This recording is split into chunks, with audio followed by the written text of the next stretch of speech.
আসসালামু আলাইকুম ভিউয়ার্স, আমি সুমাইয়া হাসান। আপনাদের সবাইকে স্বাগত জানাচ্ছি নতুন আরেকটি দিনের আরেকটি ব্লগ দেখার জন্য। আশা করছি যে যেখান থেকে আমার আজকের ভিডিওটি দেখছেন সবাই আল্লাহর রহমতে ভালো আছেন, সুস্থ আছেন। আমরাও আলহামদুলিল্লাহ আল্লাহর রহমতে বেশ ভালো আছি। বেশ অনেক দিন পর আজকে আপনাদের সঙ্গে একটা DIY ভিডিও শেয়ার করব। অনেক দিন হলো কোনো কিছু বানানো হয় না। আর আজকের DIYটা কিন্তু খুব বেশি স্পেশাল, কারণ আমি আমার ছোট্ট বাবাটার জন্য এই প্রথমবার কিছু তৈরি করব। ওর জন্য অনেক কিছু বানানোর প্ল্যান আছে, তবে সময় হয়ে উঠছে না। ইনশাল্লাহ যখন বানাবো আপনাদের সঙ্গে শেয়ার করব। তবে আজকে ওর জন্য খুবই প্রয়োজনীয় একটা জিনিস তৈরি করব। কি তৈরি করছি, কিভাবে তৈরি করছি সেটা ভিডিও জুড়ে থাকলে নিশ্চয়ই দেখতে পাবেন। তো এখানে সকালবেলা আমি ঘরদোরগুলো একটু পরিষ্কার করে নিচ্ছিলাম। তো সবসময় তো আমার রুমটাই দেখাই, আজকে আমার শাশুড়ির রুমটা দেখাচ্ছি। এখানে সকালবেলা বিছানাটা পরিষ্কার করে ওয়ার্ড্রোবের উপরটা একটু ঝেড়ে মুছে পরিষ্কার করে নিচ্ছি।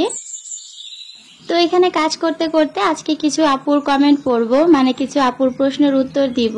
তো সবার প্রথমে যে আপুর প্রশ্নের উত্তর দিচ্ছি, লাইফস্টাইল ব্লগার বিডি আইডি থেকে আপু আমাকে কমেন্ট করেছিল। সম্ভবত এই নামে আপুর একটা চ্যানেল আছে। তো আপু আমাকে প্রশ্ন করেছিল যে আপনাদের ভাইয়া তো বাবুকে দেখে যেতে পারেনি, তো ভাইয়া কতদিন পরে আসবে। আপনাদের ভাইয়া আসলে মাত্রই তো গেছে, এখনই আসার সেরকম কোনো প্ল্যান নেই। তবে ইনশাল্লাহ 2 বছর পরে হয়তোবা ছুটিতে বাংলাদেশে আসতে পারে, এটা আসলে আমি শিওর জানি না। আল্লাহ তাআলা আসলে যখন ভাগ্যে রেখেছে তখনই আসবে। তবে প্রত্যেকটা মানুষেরই তো একটা প্ল্যান থাকে বা ইচ্ছা থাকে, তো সেই হিসেব করলে আপনাদের ভাইয়া 2 বছর পরে আসার সম্ভাবনা আছে। বাকিটা আল্লাহ তাআলা যা ভাগ্যে রেখেছে সেটাই হবে। মাত্র 10 দিনের ব্যবধানে আপনাদের ভাইয়া বাবুকে দেখতে পারেনি, এটা আসলে আপনাদের ভাইয়ার অনেক বেশি কষ্টের একটা কারণ। মাত্র 10টা দিন পরে যদি তার ফ্লাইট হতো তাহলে সে কিন্তু বাবুকে দেখে যেতে পারত। তো আসলে এখানে কষ্ট পাওয়াটাই স্বাভাবিক, তারপরও আল্লাহ তাআলা যেটা করে আমাদের ভালোর জন্যই করে, সে কারণে কষ্ট পেয়ে লাভ নেই। তো এখানে বাবুর একটা নতুন জামা বের করেছিলাম, সেটা গতকাল ধুয়ে দিয়েছি, আজকে একটু আয়রন করে নিচ্ছি। আসলে বাবু তো অনেকগুলো জামা গিফট পেয়েছে, সবগুলো এখন পরাতে পারছি না। তো একটা একটা করে পরাচ্ছি, যেটা যখন মনে হয় যে ওর গায়ে লাগবে সেই অনুযায়ী বের করে নিচ্ছি। যেহেতু জামাটা সুতি, ধোয়ার পর একটু কুঁচকে গেছে, তাই এটাকে একটু আয়রন করে দিচ্ছি। এরপর আমার খুব প্রিয় একজন আপুর একটা কমেন্টে রিপ্লাই দিচ্ছি। সুমাইয়া নূর আইডি থেকে সুমাইয়া আপু কমেন্ট করেছে, আমার মিতা। তো আপু হচ্ছে গত ভিডিওতে কমেন্ট করেছিল যে সবার জন্য সবকিছু আনা হয়েছে, কিন্তু পিকুর জন্য কিছু আনা হয়নি, ওর জন্য একটা বেল্ট আনলেও হতো। আসলে আপু পিকুর জন্য সেরকম ভাবে কিছু পাওয়া যায়নি, যেহেতু ও মানুষের বাচ্চা না, বিড়ালের বাচ্চা, তো ওদের জিনিস তো সব জায়গায় অ্যাভেলেবেল থাকে না। কক্সবাজার থেকে পিকুর জন্য আসলে সেরকম আনার মতো কিছু ছিল না। তবে কক্সবাজার থেকে না আনলেও ওর জন্য কিন্তু ওর ফুপি অনলাইন থেকে অনেকগুলো বেল্ট অর্ডার করেছিল, আপনারা দেখেছেন কিনা জানি না, আমি শেয়ার করেছিলাম। একসাথে 4টা বেল্ট ওর ফুপি ওকে কিনে দিয়েছিল। তো পিকুর কিন্তু অনেকগুলো বেল্ট আছে, আর সেরকম ভাবে কিছু পায়নি বলেই আনা হয়নি। তার মানে এই না যে পিকুকে বঞ্চিত করা হয়েছে। পিকুর জন্য সেরকম যদি কিছু পেত তাহলে নিশ্চয়ই ওর ফুপি নিয়ে আসতো। তো যাই হোক, এখানে এই যে আমার সোনা বাবাটাকে গোসল করিয়ে একদম ফ্রেশ করে দিয়েছি, তারপর নতুন জামা পরিয়ে দিয়েছি। নতুন জামা পরে মাশাআল্লাহ আমার বাবাটাকে অনেক বেশি ভালো লাগছিল। আজকের ভিডিওতে আপনারা হয়তোবা অনেক বেশি নয়েজ শুনতে পাচ্ছেন। আসলে আমি যখন ভয়েস দিচ্ছিলাম তখন বাইরে অনেক বৃষ্টি হচ্ছিল, সেই সাথে মেঘও ডাকছিল, এই কারণে ভিডিওতে একটু শব্দ চলে এসেছে। ভিডিওটা রেডি করা ছিল কয়েকদিন আগে, তবে ভয়েস দেওয়া হয়নি বলে আজকে বৃষ্টির মধ্যেই ভয়েসটা দিচ্ছি। যেহেতু আজকে আমার ভিডিও দেওয়ার ডেট ছিল, তাই কষ্ট করে বৃষ্টির মধ্যেই ভয়েসটা দিয়েছি। যদি ভিডিওর ভয়েসটা শুনতে খারাপ লাগে তাহলে আমি সবার কাছে সরি চেয়ে নিচ্ছি। যারা শুরু থেকে এই পর্যন্ত ভিডিওর সঙ্গে আছেন তাদের সবাইকে জানাচ্ছি অসংখ্য ধন্যবাদ। এই পর্যন্ত দেখার পর কোথাও কোনো অংশ যদি একটুও ভালো লেগে যায় তাহলে প্লিজ ভিডিওতে একটা লাইক দিয়ে দিবেন। আপনি যদি আজকে প্রথম আমার ভিডিওটি দেখে থাকেন আর ভিডিওটি দেখার পর কোথাও কোনো অংশ ভালো লেগে যায় তাহলে চাইলে আমার চ্যানেলটিকে সাবস্ক্রাইব করে আমার সঙ্গে থেকে যেতে পারেন। যারা অলরেডি আমার চ্যানেলটি সাবস্ক্রাইব করে প্রতিনিয়ত আমাকে সাপোর্ট করে যাচ্ছেন তাদের সবাইকে জানাচ্ছি অসংখ্য ধন্যবাদ। এখানে আরেকজন আপুর কমেন্টে রিপ্লাই করে দিচ্ছি। আপু এই যে সিরামটা একটু দেখিয়ে দিতে বলেছিল, সেই সাথে এটার দাম এবং ব্যবহারের কথাটা বলেছিল।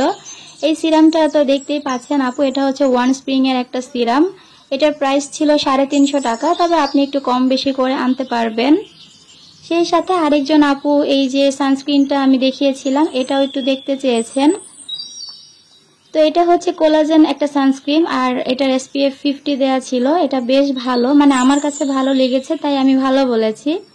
আর সবার স্কিনে সবকিছু আসলে স্যুট করে না, দেখা যায় এক একজনের স্কিন টাইপ এক এক রকম হয়। তো এই সানস্ক্রিনটার দাম ছিল 550 টাকা, তবে আমরা এটাকে 450 টাকা দিয়ে এনেছিলাম। আর সিরামটা 350 টাকা ছিল, তো দামাদামি করার পর তিনটা জিনিস একসাথে আমরা 900 টাকা দিয়ে এনেছিলাম। আর সিরামটা দেওয়ার নিয়ম হচ্ছে রাতের বেলা ঘুমানোর আগে মুখটাকে ভালো করে ওয়াশ করে তারপর সিরামটা দিয়ে ঘুমিয়ে যাওয়া, আর সকালবেলা উঠে বরাবরের মতোই মুখ ওয়াশ করে ফেলা। তবে আপনি যদি কোনো নাইট ক্রিম ইউজ করে থাকেন, সেক্ষেত্রে সিরামটা আগে ইউজ করে ওইটা শুকানোর পর ওইটার উপরে আপনি নাইট ক্রিম ইউজ করতে পারবেন, কোনো সমস্যা হয় না। তো যাই হোক, এখন আপনাদের সঙ্গে শেয়ার করছি যে আজকে আমি আমার সাদিদ বাবার জন্য কি DIY করছি। এখানে সাজগোজ থেকে একটা পার্সেল এসেছিল অনেক দিন আগে, তো বক্সটা আমি রেখে দিয়েছিলাম, কারণ এই ধরনের বক্স আমার বাসায় এলে আমি কখনোই ফেলি না। সেই বক্সটাকে এখন একটু ডেকোরেশন করে নিচ্ছি। দেখতেই পাচ্ছেন উপরের যে অংশটা ওইটা আমি নিচে দিয়ে দিয়েছি, কারণ এটাতে বেশ সুন্দর কিছু ফুল ছিল, দেখতে ভালো লাগবে এই কারণে এভাবে ডেকোরেশন করে দিয়েছি। আজকে আমি একটা অর্গানাইজার বক্স তৈরি করব, কারণ বাবুর যে জিনিসপত্রগুলো আছে, মানে ওর যে পাউডার, লোশন, এই জিনিসগুলো তো ছোট ছোট বোতল, এক এক জায়গায় এক একটা থাকে, কাজের সময় খুঁজে পেতে খুব সমস্যা হয়। এই কারণে এই অর্গানাইজারটা আজকে তৈরি করব। এটার ভেতরে যেন একসাথে সবগুলো জিনিস রাখতে পারি, আর যখন প্রয়োজন হবে মানে গোসলের সময় শুধু বক্সটা নিয়ে গেলেই হয়ে যায়। আজকের বক্সটা আমি আইসক্রিমের কাঠি দিয়ে ডেকোরেশন করব, এই কারণে এখানে বেশ কিছু আইসক্রিমের কাঠি নিয়ে নিয়েছি, আর সবগুলো কাঠি এখন এইটার মাপ অনুযায়ী কেটে নিচ্ছি।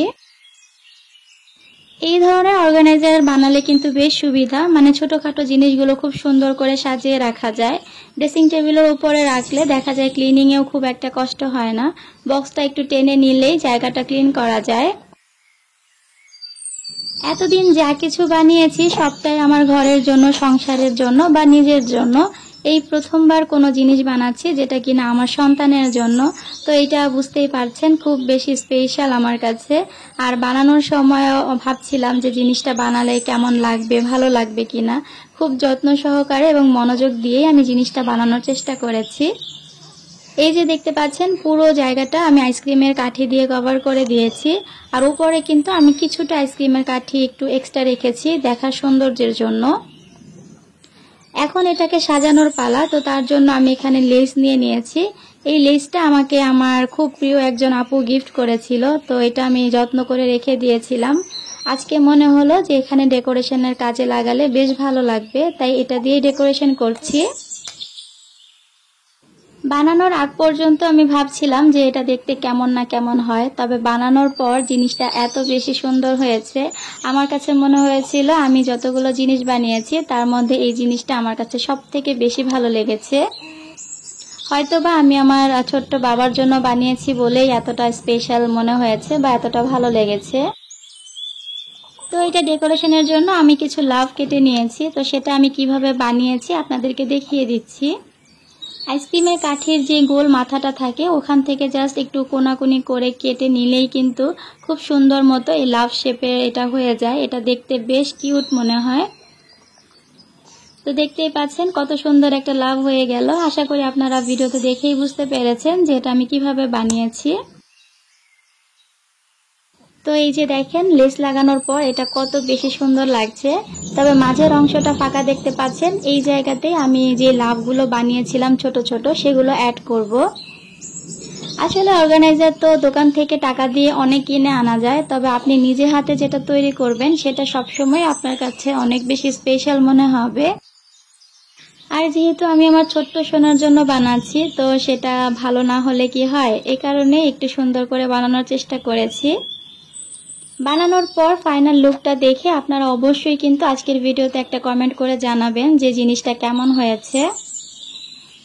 এই ছোট ছোট যে লাভগুলো বানিয়েছি এগুলো যে কোনো জায়গায় লাগালে অনেক বেশি সুন্দর লাগে। এই লাভগুলো কেটে আপনারা কিন্তু একটা ফ্লাওয়ার শেপও করতে পারেন। তো এর আগে একটা দোতলা অর্গানাইজার তৈরি করেছিলাম আইসক্রিমের কাঠি দিয়ে, সেখানে কিন্তু আমি ওই ফুলটা বানিয়ে দেখিয়েছিলাম। আশা করি যারা ভিডিওটা দেখেছেন তারা জানেন যে এটা দিয়ে কিভাবে সুন্দর করে ফুল বানানো যায়। তো আমি সামনের অংশে 3টা লাভ দিয়ে দিচ্ছি আর দুই পাশে হচ্ছে 2টা করে লাভ দিয়ে দিব। আর এখানে চাইলে কিন্তু অনেক বেশিও দিতে পারেন আবার কমও দিতে পারেন। আমার কাছে মনে হলো 3টা দিলেই ভালো লাগবে, তাই আমি 3টা দিয়ে দিয়েছি। এভাবে কিন্তু আপনারা যে কোনো বক্স দিয়ে এই অর্গানাইজারগুলো তৈরি করতে পারেন, ছোট হোক বড় হোক যেভাবেই হোক না কেন। ডেকোরেশনের পর দেখবেন অনেক বেশি ভালো লাগবে। ফোনের যে বক্সগুলো থাকে সেগুলো দিয়েও কিন্তু খুব সুন্দর মতো এটা করা যায়। নেক্সট ভিডিওতে আমি আপনাদের সঙ্গে ফোনের কভার দিয়ে কিভাবে অর্গানাইজার তৈরি করতে পারেন সেই আইডিয়া শেয়ার করব। তো এই যে বানানোর পর ফাইনাল লুকটা আপনাদেরকে দেখিয়ে দিচ্ছি। এটা এত বেশি ভালো লাগছিল, বিশেষ করে লেসটা দেওয়ার কারণে আমার কাছে মনে হয় এটা সৌন্দর্য অনেকটা বেড়ে গেছে। তো এই যে আমি বাবুর সব জিনিসপত্র নিয়ে বসে পড়েছি আর এখন এগুলো এখানে রেখে দেখছিলাম যে কেমন লাগছে। তো আপাতত যে জিনিসগুলো বাবুর দরকার হয় সবগুলো জিনিসই কিন্তু এই বক্সটাতে হয়ে গেছে। আর সেগুলোর বাইরেও আরো চাইলে ছোটখাটো জিনিস রাখা যাবে, মানে আরো অনেকটা জায়গায় কিন্তু বাকি আছে। তো ওর যে যে জিনিসগুলো প্রতিদিন গোসলের সময় দরকার হয় আমি সেগুলো এখানে রেখে দিচ্ছি। সেই সাথে বাবুর জন্য কেনা কটন বারটাও আমি এখানে রেখে দিচ্ছি যেন সবকিছু একসাথে পাওয়া যায়। তো অনেক দিন পর আসলে মনের মতো কিছু বানাতে পেরে অনেক বেশি ভালো লাগছিল। আপনারা তো জানেন যখন আমি কোনো কিছু তৈরি করি সেটা আমার কাছে অনেক বেশি স্পেশাল থাকে। আর নতুন নতুন কিছু তৈরি করতে আমার বরাবরই বেশ ভালো লাগে। আর এটা তো আমি আমার ছেলের জন্য বানিয়েছি, ভালো তো লাগবেই। তো এই যে সবকিছু রেখে আপনাদেরকে এখন দেখাচ্ছি। আমার তো ভীষণ পছন্দ হয়েছে জিনিসটা, সেই সাথে আমাদের বাসার সবাই অনেক বেশি পছন্দ করেছে। আপনারা অবশ্যই জানাবেন যে এটা দেখতে কেমন হয়েছে বা কার কাছে কেমন লেগেছে। তো এটা তো সাজানো হয়ে গেছে, এখন এটাকে কোথায় রাখবো সেটাই ভাবছিলাম। বাবুকে সব সময় আম্মুর রুমে গোসল করানো হয়, এই কারণে ভাবছি যে এটা আম্মুর রুমেই রাখবো। তবে আপাতত আমি আমার ড্রেসিং টেবিলের উপর রেখেই একটু দেখছিলাম যে জিনিসটা রাখার পর কেমন লাগে। তো এই যে আমার ড্রেসিং টেবিলের এই অংশটা একটু খালি ছিল, এখানেই রেখে আপনাদেরকে দেখাচ্ছি। ড্রেসিং টেবিলের উপর জিনিসটা কিন্তু ভীষণ সুন্দর লাগছিল। যাই হোক, আজ এটা দেখাতে দেখাতেই বিদায় নিচ্ছি। সবাই ভালো থাকবেন, সুস্থ থাকবেন, আমাদের জন্য দোয়া করবেন। আল্লাহ হাফেজ।